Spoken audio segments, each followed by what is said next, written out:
గుంటూరు ప్రభుత్వ ఆసుపత్రి open heart సర్జరీలో నగరంలో ప్రథమ స్థానంలో ఉందని సూపరింటెండెంట్ డాక్టర్ రమణ ఎస్ఎస్వి హర్షం వ్యక్తం చేశారు. జీజీహెచ్లో శుక్రవారం ఏర్పాటు చేసిన మీడియా సమావేశంలో ఎస్ఎస్వి మాట్లాడారు. జీజీహెచ్లో గడిచిన రెండేళ్లలో 225 ఉచిత గుండె ఆపరేషన్లు చేశామని, పేదలకు సేవలు అందించడానికి ప్రభుత్వ ఆసుపత్రి సర్వం సిద్ధంగా ఉంటుందని భరోసా ఇచ్చారు.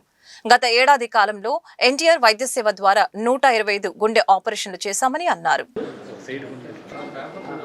ఇవాళ నిజంగా గవర్నమెంట్ జనరల్ హాస్పిటల్ చరిత్రలో ఒక శుభదినం.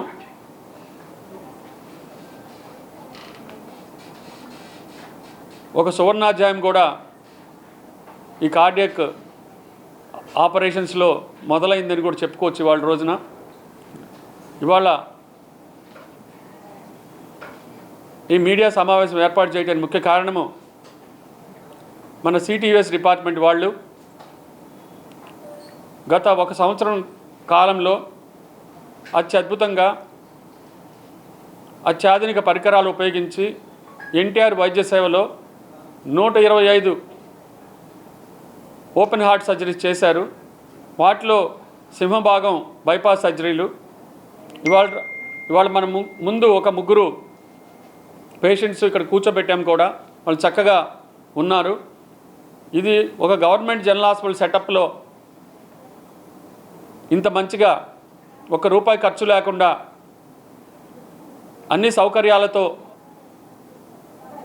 అంటే ఐసీయూ సౌకర్యాలతో, బైపాస్ సర్జరీ అయిన తర్వాత మీకు తెలుసు పోస్ట్ ఆపరేటివ్ కేర్ కూడా చాలా ఇంపార్టెంట్. అలాంటి ఐసీయూ సెటప్ కూడా అద్భుతంగా ఉండి వాళ్ళకి కించిత్ ప్రమాదం కూడా లేకుండా చక్కగా చిరునవ్వుతో ఇక్కడి నుంచి డిశ్చార్జ్ అయిపోయే విధంగా మా కార్డియో థొరాసిక్ సర్జరీ టీము, అలాగే వారికి ఆపరేషన్ థియేటర్లో అద్భుతంగా ఆపరేషన్ ఇచ్చి వాళ్ళందరినీ మళ్ళీ రికవర్ అయ్యేలా చూసి పోస్ట్ ఆపరేటివ్ కేర్ కూడా ఇస్తున్న మా అనస్థీషియా బృందానికి, వీళ్ళందరికీ కూడా ఈ మీడియా ముఖంగా నా మనస్ఫూర్తి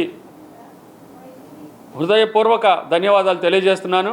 నా పక్కన ఇక్కడ హరికృష్ణ గారు ఉన్నారు, సిటీవీఎస్ హెచ్ఓడి వారు. వారికి ఇటు పక్కన కుప్పస్వామి గారు ఉన్నారు. వీరిద్దరూ అద్భుతంగా ఎంసీహెచ్ కార్డియో థొరాసిక్ సర్జరీ చదువుకొని ఈ గవర్నమెంట్ హాస్పిటల్ బయట ప్రాక్టీస్ చేస్తే చాలా డబ్బు గడించవచ్చు. అలాంటి సిచ్యువేషన్స్ అన్నీ పక్కన పెట్టి ఇక్కడికి వచ్చే పేదవారికి అత్యద్భుతమైన సేవలు అందించాలి అనే ఉద్దేశంతో వారి టీం అంతా కూడా పక్కన ఉన్నారు. యోగి సుందర్రావు గారు వారు, అట్లాగే అనస్థీషియా బృందం ఉన్నారు ఇక్కడ.